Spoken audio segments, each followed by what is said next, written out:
Make America Great Again. Cet objectif si cher à Donald Trump s'applique aujourd'hui à l'économie. La réforme sur l'importation des métaux a créé une avalanche de réactions des pays concernés. La Chine a été l'une des premières nations à interpeller le président américain. La Chine demande aux États-Unis de réfréner leur recours aux mesures protectionnistes et de respecter les règles du commerce multilatéral.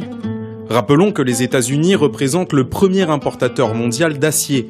Ses principaux clients sont le Canada, le Brésil et la Corée du Sud.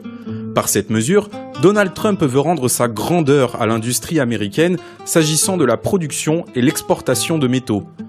Le président américain a répondu à la Chine via Twitter. Lorsqu'un pays perd plusieurs milliards de dollars dans des négociations virtuelles avec d'autres pays, les guerres commerciales sont une bonne chose, facile à gagner. Exemple, lorsque nous avons un déficit de 100 milliards de dollars vis-à-vis d'un pays et que celui-ci fait le malin, on rompt les accords. Nous y gagnons beaucoup. C'est facile. Avec cette décision, Trump assure défendre la sécurité nationale américaine dans le domaine de l'aéronautique. Mais cette manœuvre devrait non seulement relancer la production de métaux aux États-Unis, mais aussi permettre au pays de redevenir un acteur majeur dans ce domaine. Ce n'est pas la première fois que le gouvernement américain menace ses partenaires commerciaux.